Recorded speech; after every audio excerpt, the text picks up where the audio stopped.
Okay, I'm going to start with the acknowledgement of country. The University of Queensland acknowledges traditional owners and their custodianship of the lands on which we meet. We pay our respects to their ancestors and their descendants who continue cultural and spiritual connections to country. We recognize their valuable contributions to Australian and global society. All right, with that, it's my pleasure to introduce David Lindenmayer. We've had a great week where we had to hear from Hugh and now David. And so Hugh's talk yesterday really highlighted a lot of David's work and how important it's been and how we learned a lot through long-term monitoring and a dedication to rigorous science, but also management questions and following that through to changing policy. So not only does David weigh in on conservation issues, he also spends a lot of time talking to policy people, especially in Victoria and Canberra. So David maintains some of the longest running ecological research in Australia, especially in the terrestrial side of things. Some over 40 years. Sounds a little too old for the head of hair. Among his many accolades is he was a laureate fellow. He's a fellow of the Australian and American National Academy of Sciences. He's won he won the Whitaker Medal from the Ecological Society of America. There's not much left to win. Anyway, our pleasure to have you here. Thank you for coming. This room is actually quite special for me because this is where we set up a whole series of programs within the UNESCO Threatened Species Recovery Hub, which I still think was one of the most successful collaborative arrangements between universities that I've ever been involved in. So, yeah, thank you for being here and thanks for being online. I wanted to acknowledge that this work's being conducted on the Wiradjuri people's land. So the Nanangroe Experiment is close to a place called Juvion, which nobody here will have heard of, but it's close to Gundagai, which some people might have heard of, in southern New South Wales. So what I wanted to explore today was this notion that landscapes are going through successive transformations and being able to understand how biodiversity is responding to those successive transformations. So this is pretty obvious. What we're seeing here is what used to be temperate woodland, and it's quite close to this Nanangroe area that we're working. And if you came to Australia in 1788 and you actually landed in Melbourne rather than Sydney, you could have walked from Melbourne to Brisbane through almost continuous temperate woodland, and now between 95 and 99% of it's gone. And most of the remaining temperate woodland where there are a few trees looks like this. So most patches are roughly between 1 and 3 hectares maximum in size. So what we've seen with those landscape transformations from temperate woodland to basically paddocks with scattered trees has been kind of repeated in other places. So this is near where we used to live in Western Massachusetts. That was forest, then it was cleared for agriculture. And then during the Industrial Revolution, people left the landscape and the forest came back. And so this is actually secondary forest. So most of New England in the USA is secondary forest. There's only about 1% of the entire old growth forest left. That's it. So in Hawaii, what we're seeing similar is these successive transformations in landscape cover. And in places like Malaysia, where we've got extensive issues with oil palm establishment, prior to that, in many cases, they were rubber plantations, and prior to that, they were rainforests. So what we're seeing then is a series of successive landscape transformations. So movement from rubber to oil palm, and then who knows, maybe in 20, 30 years, we might see it transition to yet something else. Our last example is from the Atlantic forest in Brazil, which was previously forest and then extensively cleared, coffee plantations, which were then grazed. And in some cases now, what's happening is a restoration process is taking those landscapes back to forest. And so there's a lot of work going on in parts of the Atlantic forest, one of the most extensively modified ecosystem types. And what we see is these kinds of environments starting to come back. And so there's a whole series of transformations that these environments have been through, sometimes over just 50 or 60 years, sometimes over a couple of hundred years. And largely the biodiversity responses to these successive transformations is pretty poorly understood. Mostly what we're seeing is a transition from intact, quote unquote, environments to a degraded or modified environment, and looking at the biodiversity response to that space. But when you have successive changes, much less is really understood about what's going on there. And so the thing is, it's not only really very rarely studied and poorly understood, but it's actually really hard to do studies across at a landscape scale of where you have these big time changes. And so back in 1997, State Forests of New South Wales bought a very large grazing lease. It's called the Nanangroe Station. It was actually an entire parish at one stage. And what State Forests did was that, first of all, it posed as a dummy bidder. So most of the landowners were not prepared to sell their land to State Forests to have it converted to plantations. So they got somebody else to buy the land for them. True. And what then happened was that most of the landscape underwent a fairly radical transformation from being cleared or semi-cleared paddocks to pine plantation.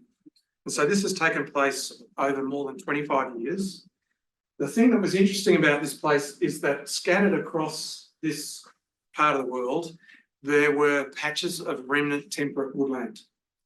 And originally, when the clearing process was taking place, State Forest said, well, there's no forest here, so we can just knock down those occasional trees. In fact, it was endangered woodland in many cases.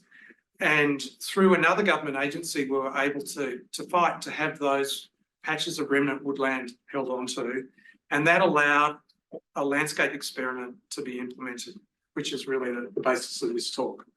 So we do quite a few large-scale long-term studies.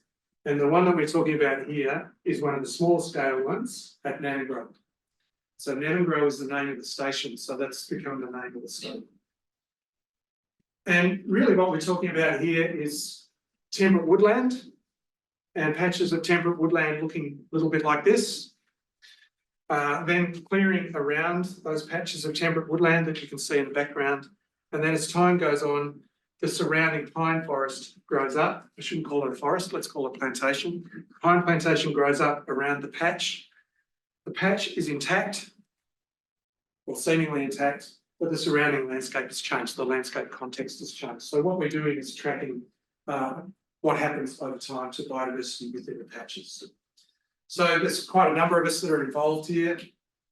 Some of us now described as disguised as a much older man, sorry about that. But essentially this is what the environment looked like to begin with in 1997.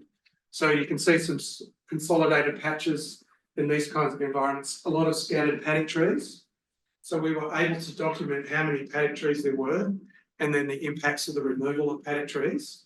But we were able to hold on to these remnant patches and study those through time. So here's an example of what's happening in the system. This is Nanangroe patch 9. And there's 56 of these patches of different sizes and shapes across this landscape. So the pine conversion is taking place in the landscape, but the patches are remaining relatively intact as we go through time.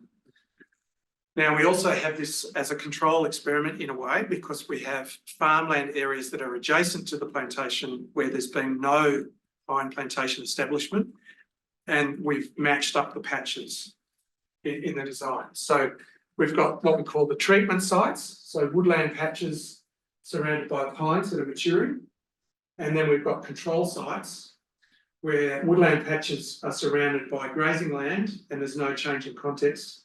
And then we've got two other forms of external controls. One of them is in the pine plantation itself, and the other control is in paddock sites around these patches in grazed pastures. Okay, so we've got 4 kinds of sites that make up this experiment. So 56 woodland remnants, 10 controls in the radiata pine that surround those remnants, a matched set of 55 patches in grazing land, and they're matched on the basis of climate, vegetation type, and patch size. And then we've got another 10 paddock sites. So external control, and then a match control in the experiment. And that gives us our total study of 131 sites. Okay, so because of the way we were able to eventually work with State Forest of New South Wales, it's now called New South Wales Forest Corporation, we were able to implement a randomised replicated patch selection process, which is actually very hard to do normally with these big scale studies. We were able to match up the remnants on the grazing lands with the patches in the plantation, talked about that before. And then we were able to have these woodland patches in different size classes. Now, normally what happens when you get to this stage is someone says, well, these patches aren't very big.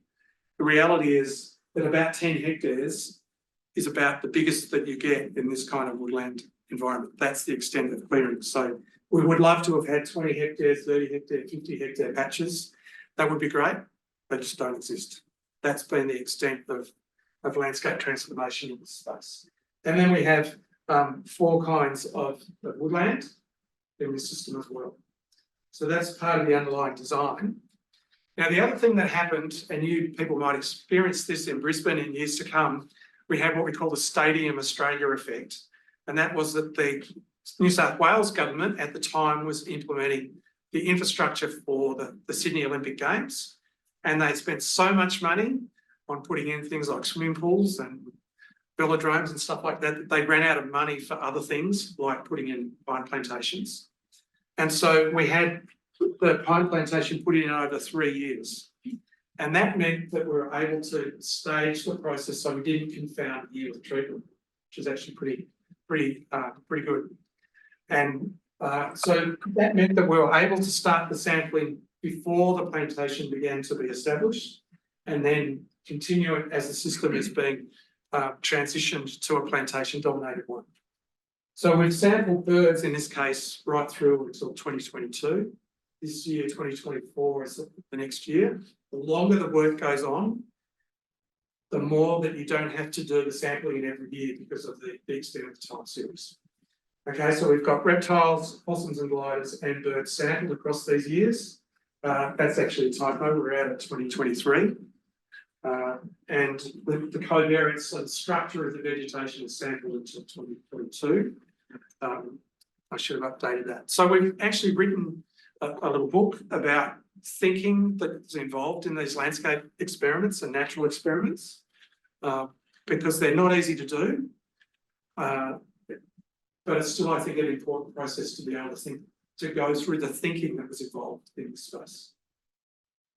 Okay, so like lots of stories, there's a beginning, a middle, and an end. I know this because my wife's doing her book events for her novel, and it's got a good beginning, a good nice end. So this is a kind of an interesting process of how the transition in the landscape at various stages has different phases in terms of animal response. So in the beginning, what's happened is that there's a clearing process, and you can see the lines of pine trees start to be put into the system.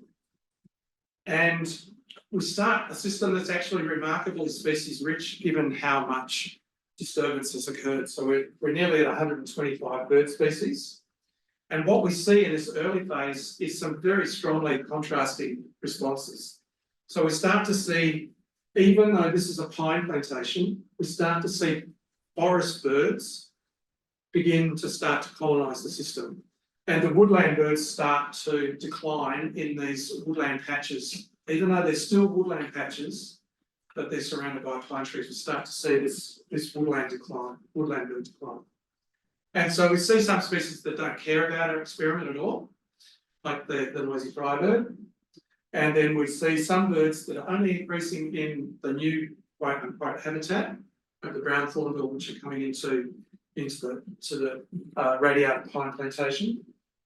And then we've got birds that are increasing in the pines and then starting to increase in the adjacent woodland patches. Now, the golden whistler is not a bird that normally turns up in woodland patches in the system when they're in farmland, but we're starting to see them fill in these patches surrounded by pine plantation. And then we've got birds that are decreasing in patches, surrounded by all ages of this pine, separated by years. So the red-rumped parrot is doing really badly. The yellow-rumped thornbill is basically dropped out of the system. And then we've got other birds that are doing things right across the whole landscape scale. So sulphur-crested cockatoo, which is almost unbelievable for a bird that's just about everywhere, has declined in this phase really quite markedly.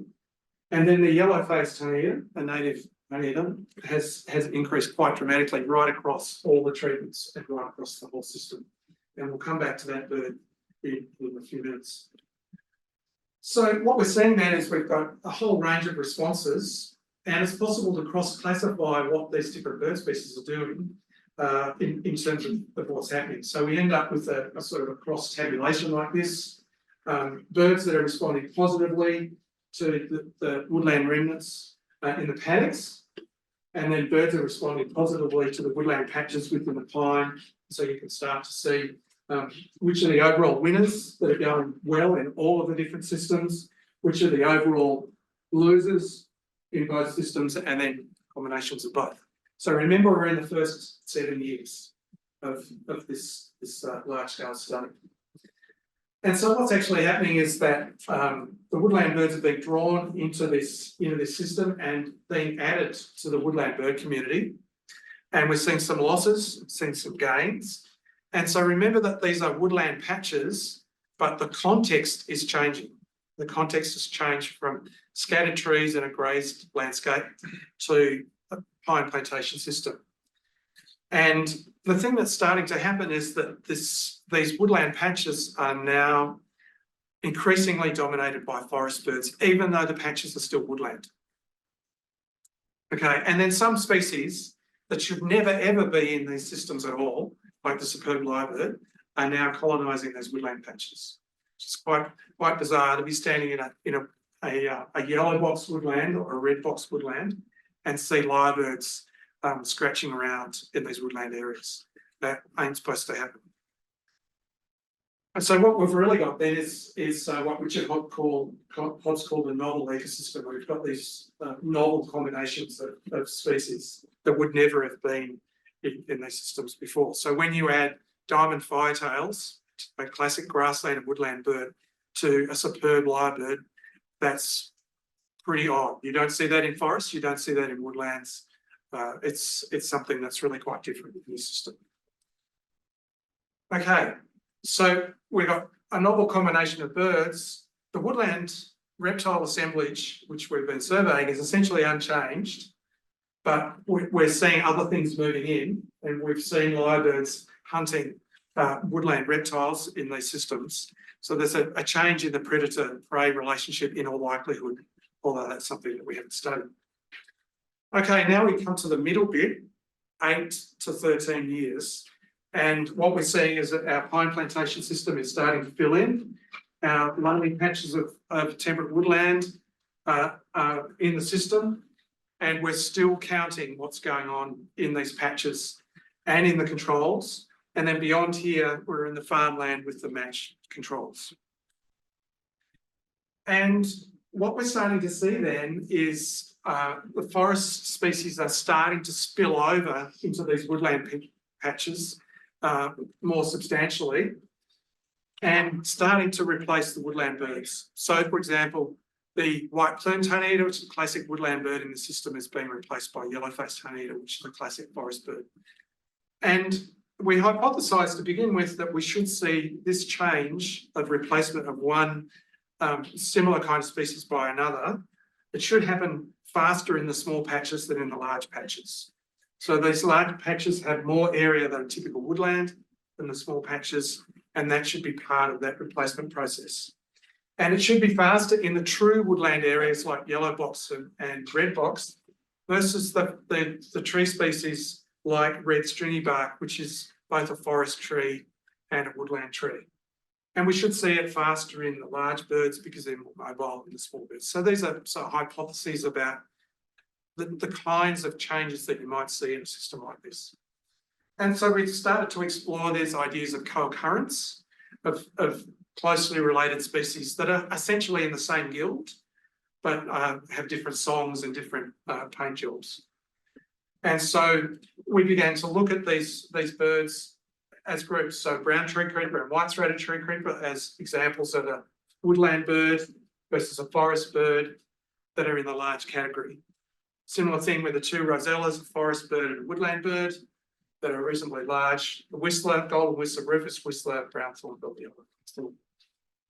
And so here's our examples from these two species. And again, the brown tree creeper, white-throated tree creeper, similar birds in some ways, different in others, supposedly part of the same guild. And what we see is very, very complex patterns of co-occurrence that are highly unexpected. So we've got differences taking place, for example, with the two tree creepers, brown tree creeper, white-throated tree creeper. Some are doing well in to take over, in essence, in these kinds of environments, longleaf box, red stringy bark blakeleys, as opposed to what we see in the swamp gum and the apple box. So some different patterns of co-occurrence that are essentially influenced by the different vegetation types. Similar kinds of things with the brown thornbill and the yellow rump thornbill. Essentially what we'll see in this case for these two birds is that by the end of the study, we've lost the yellow rump thornbill and the brown thornbill as the dominant bird, not only in the woodland patches, but also in the surrounding pine forest. So we're seeing quite a few quite complex responses. There's no simple set of models that would explain what's happening. And we do see replacements, but only in some subsets of patches. Okay. Now for the longer term. And this is taking us now out beyond 18 to 20 years. The study's been going, coming up this year for nearly 25 years. And what we're seeing is some really quite novel responses once we start to get out to this time. So just a reminder of what's going on here. We've got small patches, large patches on farms. We've got small patches, large patches in the plantations, woodland patches. And we've got different distances to the plantation edge. Now, we've got another long-term study on the southwest slopes looking at birds, and we use that study of plantings and woodland patches.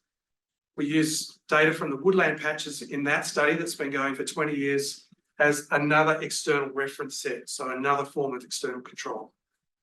Okay, so that's the design of this study. So this is the reference patches, woodland, and this is the study area in Nanangroe. Okay, so what we see is that we see these colonisation probabilities and extinction probabilities for these different species. So the white plumed honeyeater is in a lot of trouble. It's virtually gone from this system. The thing that's quite bizarre is that even in the woodland patches on farms, up to 6 kilometres from the plantations, the white plumed honeyeater is gone. So there's almost a footprint effect of the plantation that spills over 6 kilometres beyond the plantation on that species. And we see other birds that are actually doing really well, like the superb fairy wren, you know, some of these common things that have done well right across the system. What we are seeing also is that there's a time since planting effect. Okay, so the longer this experiment goes, the more pronounced the time effect starts to come in terms of differences between small and large patches, patches in pines versus patches in farmland, but at certain distances away. So really what we have is really a complex set of responses.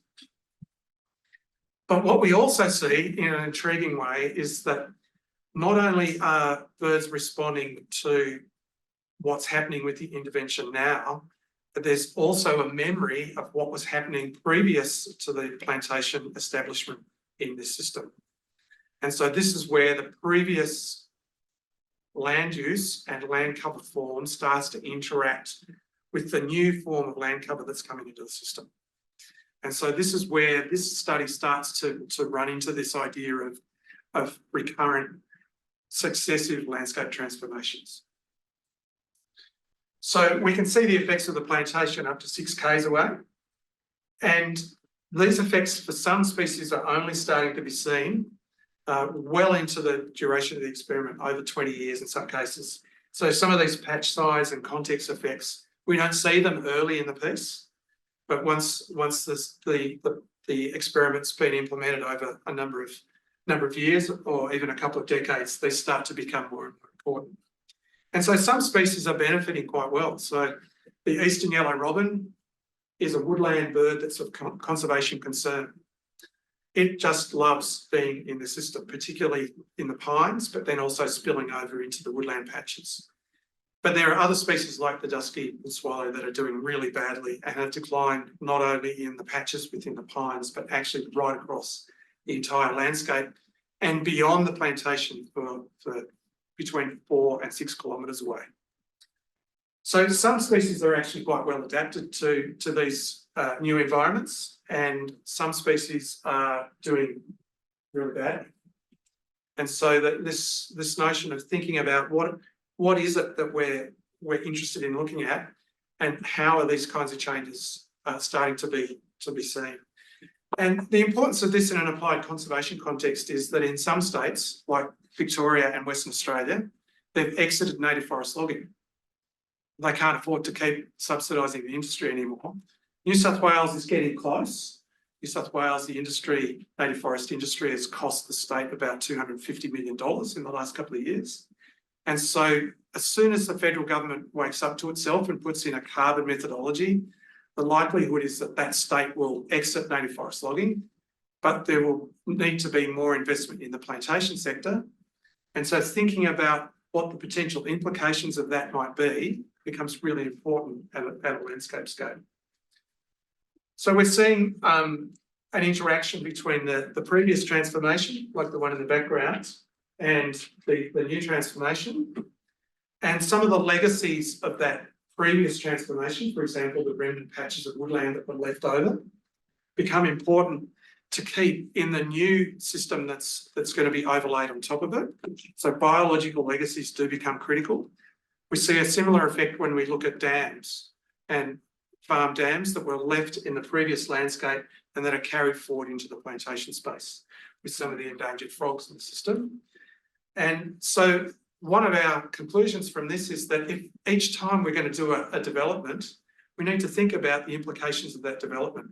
So typically what happens now is that if you're going to clear an area of bushland, there's a lot of concern about what that means. But if you're going to clear an area that was formerly a plantation and then move it to an urban settlement, that doesn't feature on the radar very strongly in terms of the development application and the EIS, environmental impact statement, associated with it.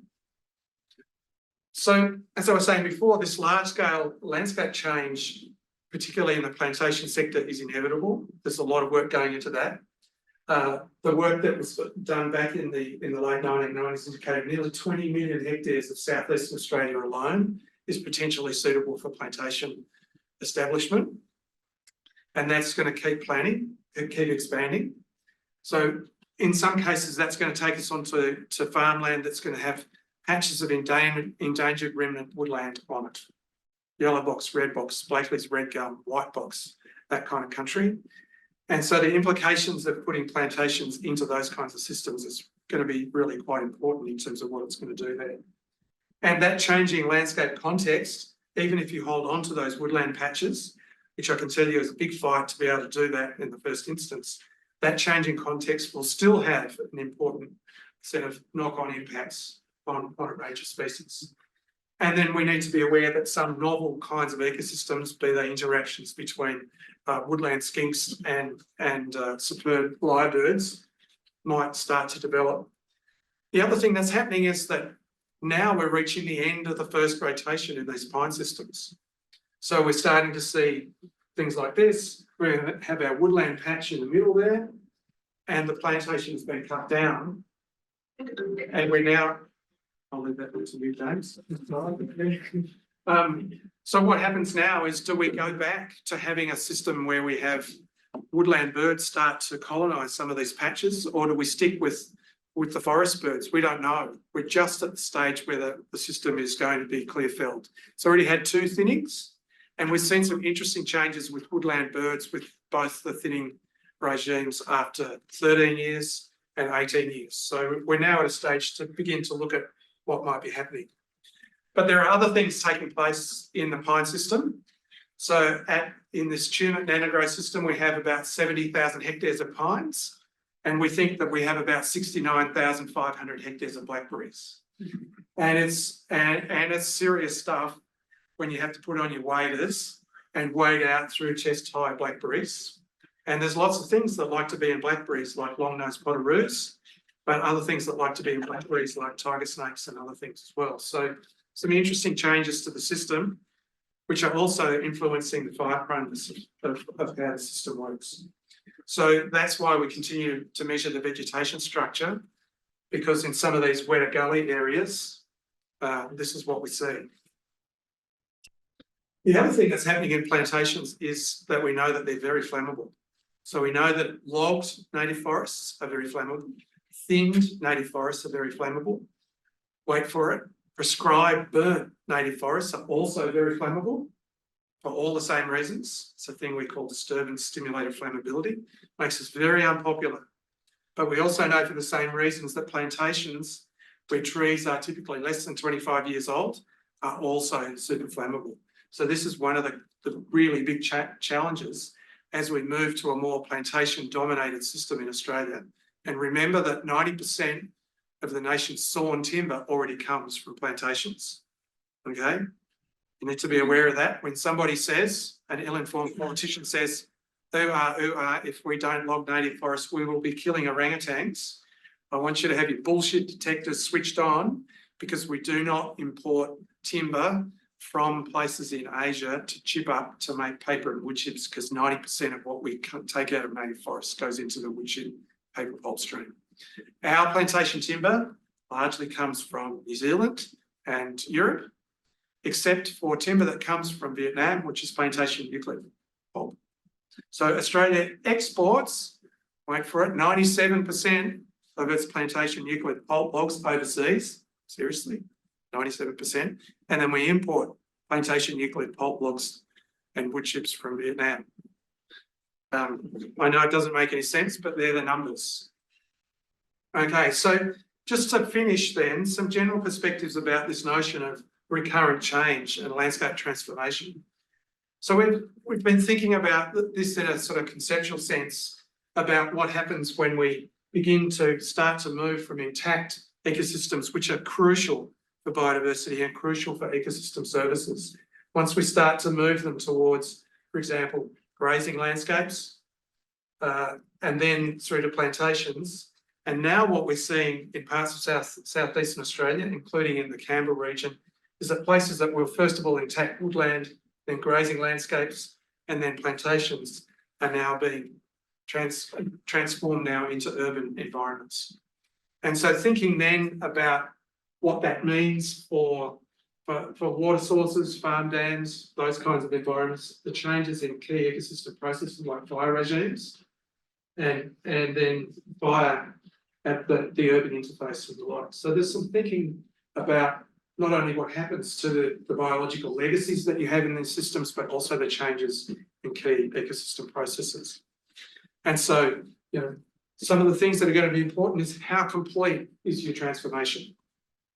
Is it a complete transformation, or is it only partially a transformation with parts of the environment left over? How much of a contrast is there between the previous landscape cover and that land use and the new one? And how many times have you been through a transformation? And then how long is it since you did the previous conversion? So I think there's some things to be thought about in terms of how these biotic assemblages are changing. Because one of the key things is that once you start to transform a landscape, you often trigger a whole series of often quite rapid transformations. So for example, in Victoria, we've seen transitions from temperate woodland to dairy farms to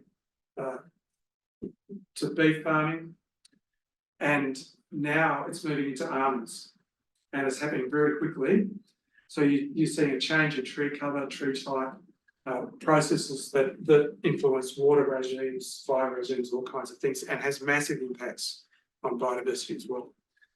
So I just wanted to thank a few people. Ross Cunningham was the statistician that helped with the design, and then Wade Blanchard as well. Field staff have been crucial here in helping, some great postdocs, and the support of the Sustainable Farms Project. And we have had fantastic access to the control farms over a long period of time. Terrific contributions from Canberra Ornithologist Group, amazing people. They seem to only need to hear a bird fart from 400 metres and they know what it is, and they can tell you whether it's a male or female bird that started. My late father this was one of his passions. And one of the extraordinary things about my father was that in the later stages of his life, when he was suffering dementia, I would go and see my father and he would tell me from his aged care place that he hadn't left for months and months, that he'd just been out at Nanangroe doing bird surveys. And he would tell me that he was on site, whatever, and he would list the birds that he heard. I don't know how that works in people's minds, but my dad was spot on with what he'd heard on the sites, which is quite remarkable. So a bit of a call out to other people. But these long-term studies do give you perspectives on landscape change and the environment that you can't get from a snapshot study. And the data becomes more and more important as time goes on, to be able to give us an understanding of how we're going to deal with the large part of the world's land surface that has already been modified, and how we keep the biodiversity in those landscapes when they undergo these kinds of changes. I'll leave it there. Thanks for listening.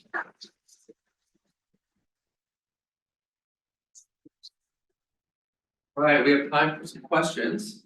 Maybe Matthew, would you do the light a little bit? So thanks. Just raise your hand, or if you're on Zoom, maybe type. April has a question. If you want to unmute April and ask. James has got a question too before he shoots off to the train. I'll let James go first. Thanks, April. I've just got a random one. Like, so fantastic long-term study. I think that's so important.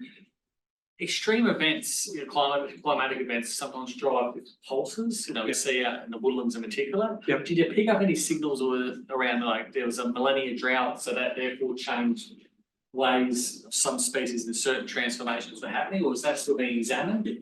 We've looked at it a little bit. Yeah. So we have things like crimson chats that pulse every now and then, particularly towards the end of the major drought period. So, and then we see some of the wood swallows come in. So we can see that pulse, and we can actually see what's called non-stationarity between Nanangroe versus some of the country further west where we've got bird counts. Yeah. So there is that. We can see that that disconnect between what's happening further out. So occasional pulses, read about kingfishers, those things come in, and then they're gone again once it starts to rain. So it's there. April, April, go ahead. Hi, thank you so much, David. I'm sorry I can't be there in person. I had to teach out at Gatton today. I sit over between the School of the Environment and the Ag School here in Gatton. And I have economist colleague here in the Ag School who gave a seminar a little while ago, and his thesis that he presented and his published paper on this is that selective harvesting of Queensland's forests have a real biodiversity benefit. An argument that he made, sorry, I just realized my microphone was pointed away. The argument that my colleague had made in his paper and during the seminar were twofold. One, that there'd be greater weed control, and weeds are one of the greatest threats to plants in forests in Queensland. So therefore, selective harvest would be really great for weed control and therefore plants in the forest. And the second argument was there will be importing timber from orangutan habitat if we don't. So you did mention about the pulp issue with the importing wood, but would you like to comment on whether you think selective harvesting Queensland forests would have a biodiversity benefit? I think that commentary is flawed, and it's deeply flawed for several reasons. So let's tease apart the premise of what's happening. The first thing is that what we know about weeds is that normally weeds follow other disturbances. So, for example, as you saw in the plantation system, once you start to disturb soil, often what happens is that when you lose native forest cover or native ground cover, you create what's called a weed-shaped hole. And so you see disturbed weeds essentially filling niches that are created by other disturbances. That's quite well known in the weed literature. Okay, so let's rest his case in that situation. Logging does not reduce weeds. Logging usually contributes to weed problems. That's the first thing. The second thing is that I'm sorry, but where we import timber from is largely New Zealand and from Europe. We don't import rainforest timbers to chip them up to turn into paper pulp, box liners and packaging. The native forest industry in Australia is dominated by those high volume, low value products.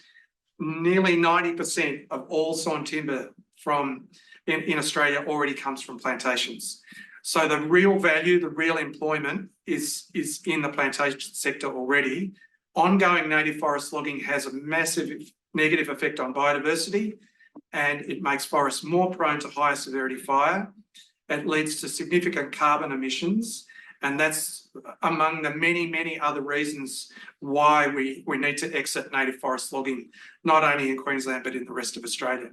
The other thing that's really important is the economics. The industry does not make any money. In fact, it costs a lot of money to subsidise it to keep going. So I think the thesis behind that paper is fundamentally flawed from several angles.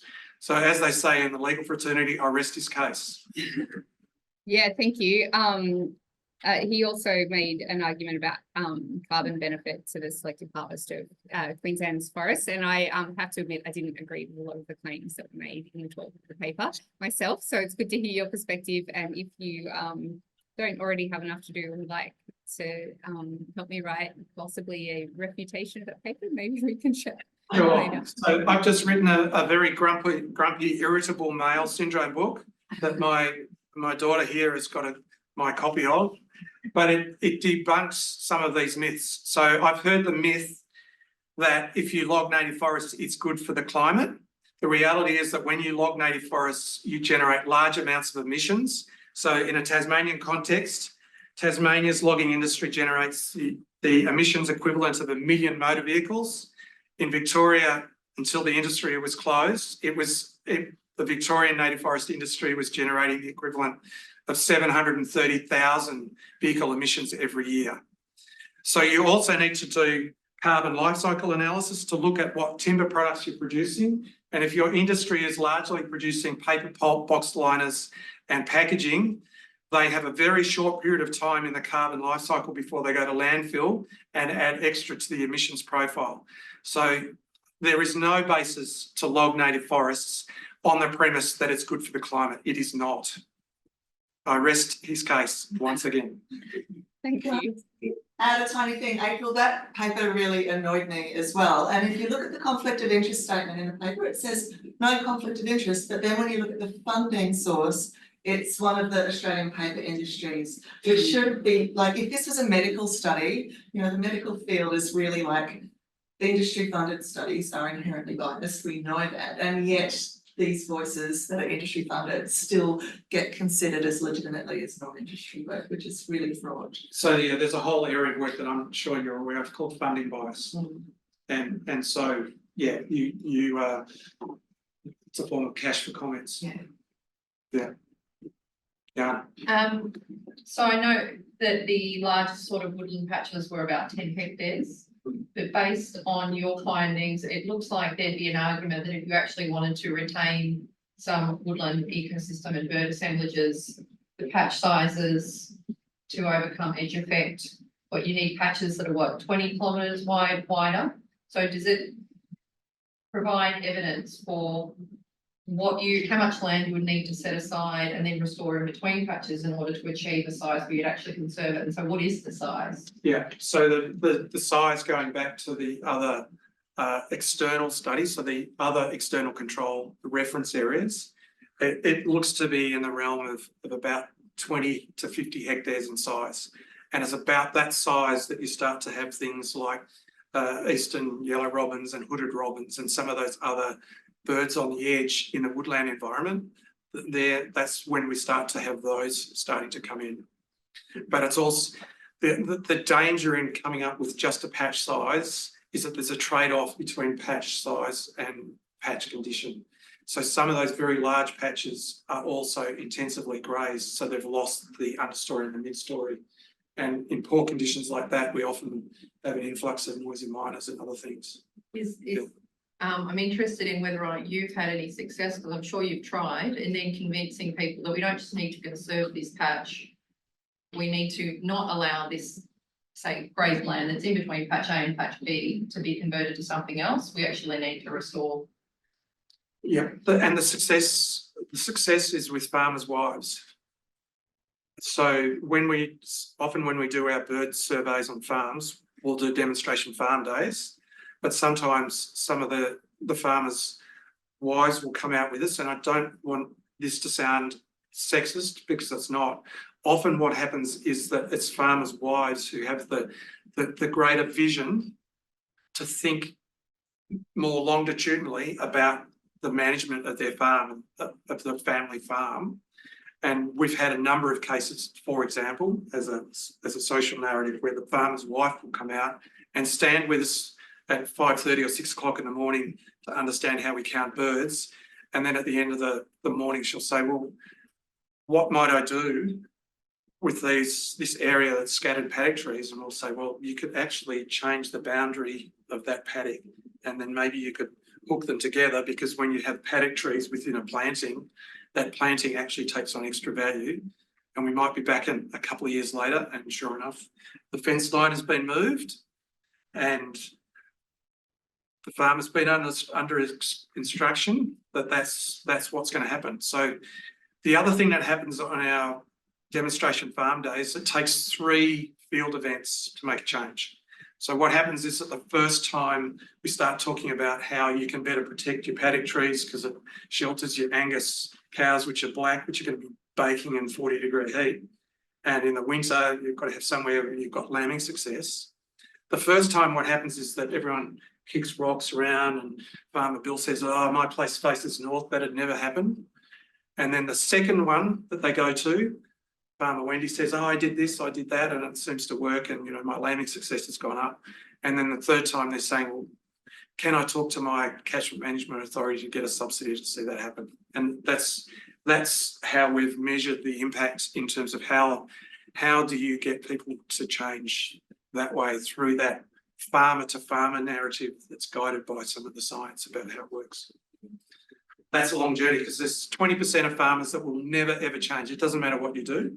And there's 20% of farmers that will change way ahead of everyone else. And it's getting to the people in the middle. That's the hard bit. Sorry. When you're trying to set up, I suppose, shorter term studies, like start a PhD or something like that, and you want to potentially get some stuff that you can do up in your PhD in the next 3 years, but you want to be able to have the capacity to potentially extend it beyond longer time periods. What is the important things to think about right back at the start before you commit to different things and that sort of thing that can make it a lot easier 20 years down the track where you still might be doing some stuff in the same place? Yeah, well, that's a good question. And I'd love to say that I was so smart and so brilliant that I thought of having all of these studies as long-term studies right at the beginning.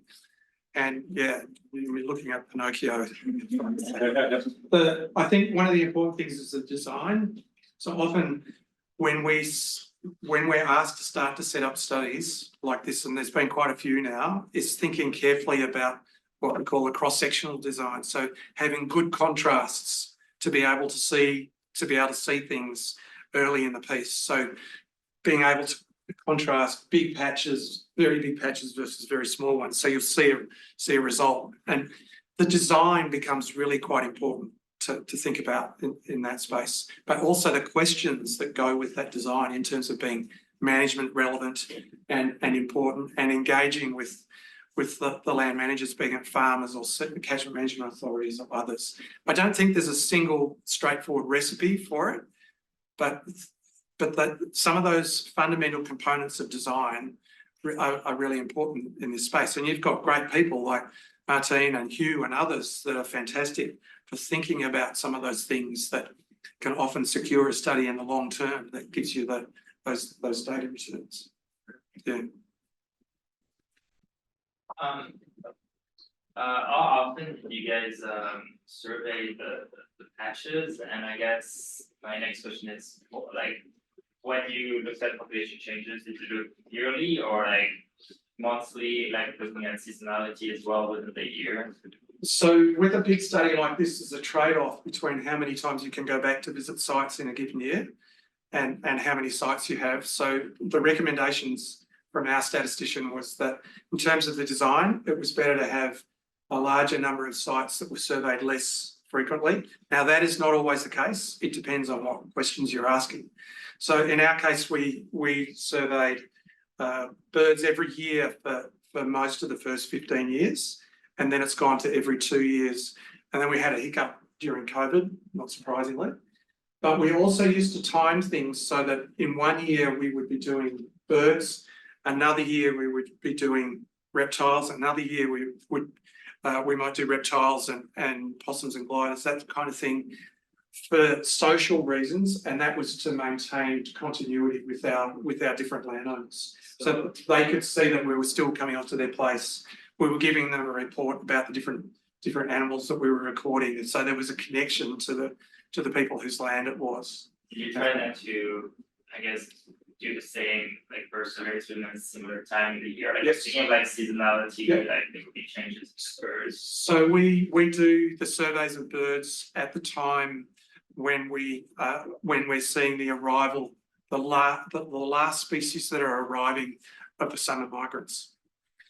And then in the winter, we've also done winter surveys, which I haven't shown the results here, but we do the winter surveys at the same time as well. So we're trying to see if there are things like swift parrots and others that they're so rare now that you don't get much useful data out of it, but making sure that some of those winter migrants, so we have elevational migrants that come in like flame robins into these systems. So we want to make sure that we're recording in that space as well. And then our reptile surveys tend to be in winter when we've got a longer period of time to be able to check the substrates before they get active and then move out for the day. Did you find that there was also variation between years? Yes, yep. Which is why you need to keep doing, even though you try to keep as many things the same as possible, the seasons don't conform to that. So if you do have enough sites surveyed over enough years, you do start to see the signal amongst the noise. Yeah. Thank you. There's a question here. Yeah, I was just, it's an excellent long-term data set, it's really amazing. I was wondering about the reptiles versus the birds. I think one of the things you were saying earlier on talk was that you didn't really see any statistically significant effects of the reptiles through time. I was wondering if it had something to, if you think it has something to do with range size and dispersal, or if it's something more about like life history strategies or something about the habitat. I think it's a bit of both. So that because a lot of the reptiles are so temperature dependent, and the pine plantations are clearly changing the microclimate. Not only the temperatures, but also the light regimes. And that's only occasionally released with thinning. So thinning only takes out the third row at each thinning regime. And then there's a clear fell, which completely changes things. But then the environment is also then burnt and chipper rolled. So all the stuff that's on the ground gets chopped up. And if there's too much slash, then they'll burn it. Not so much anymore. But those are such radical changes, but often relatively short changes, that's probably not suited to most reptiles, except some of the things that move over much larger distances, like eastern brown snakes. So there's that, but there's a life history component. So eastern brown snakes have got certain kinds of life histories that are different to marble geckos, for example. The danger with some of the reptile work is that when you provide artificial substrates, you can also provide very localized habitats and maybe not get the kind of signal that you might otherwise think you've got, which means that the survey methodology needs to be joined together with active searches. Yeah. So there's thinking about the methodology of survey relative to the life histories, relative to the design you have and the question you're asking. But that means that the thinking and the design needs to take a bit longer. But if it's going to be a longer term set of work, then that extra time is often worth it. And there'll always be things you forgot to do. That always happens. I've not yet ever seen a perfect study. Yeah. I was wondering if this has, maybe it's too soon, but does this have anything to say about sort of the harvesting regime that you want to use in these forests?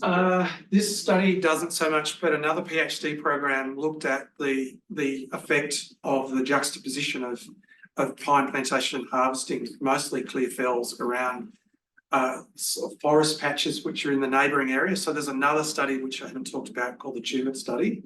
It was a cross-sectional study rather than a longitudinal one, which is like this.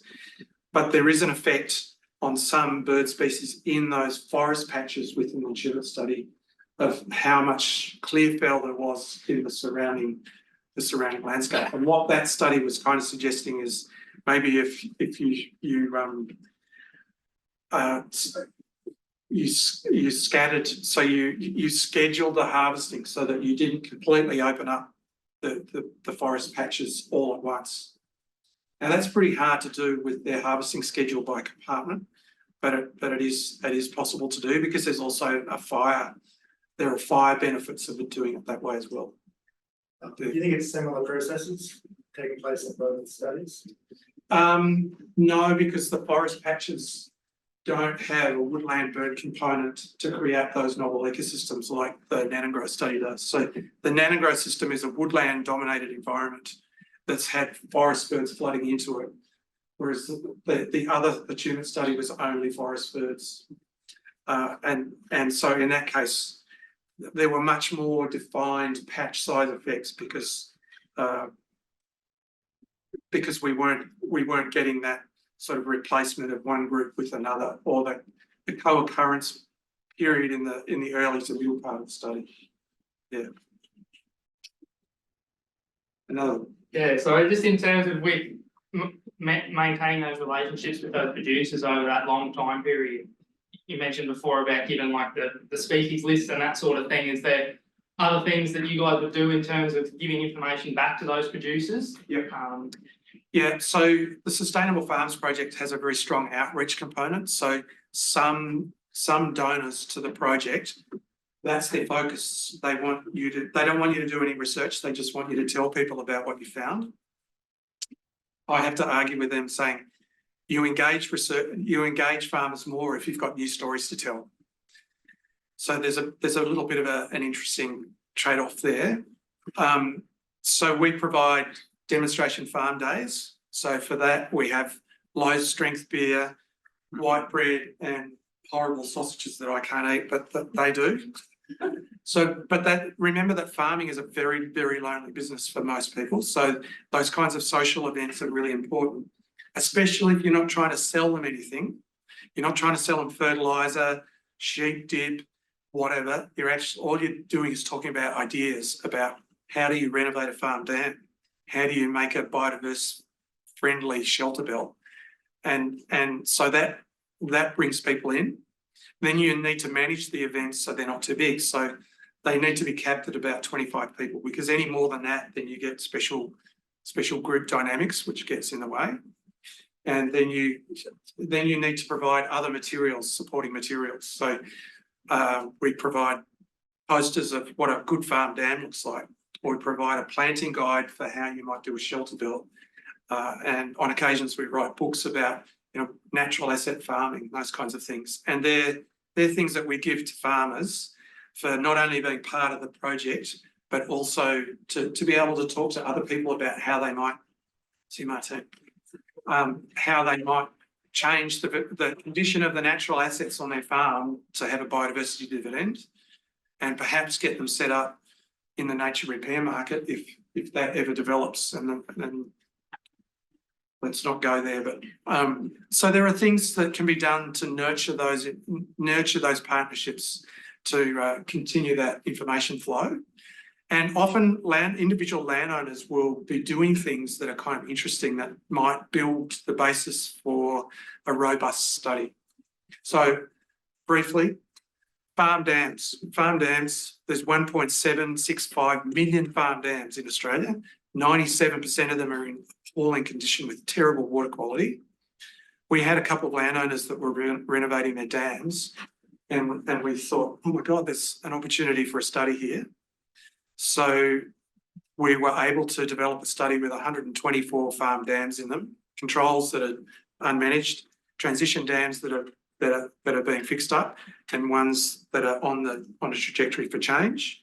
Renovated farm dams have a massive boost in water quality, which means that livestock won't gain as much faster. Who would have thought the Romans only discovered that 2,000 years ago? But let's park that to one side. You get a biodiversity dividend and you get a greenhouse gas dividend because farm dams switch from being carbon sources because of all the methane and nitrous oxide to carbon sinks because you've got aquatic vegetation fixing those the carbon and other things. So there's a dividend all around that comes from farmers doing certain kinds of management, which triggers ideas, which develops a study, which allows us to get funding to then keep that cycle going and maintain the narrative about how you can improve ecological condition for a range of outcomes.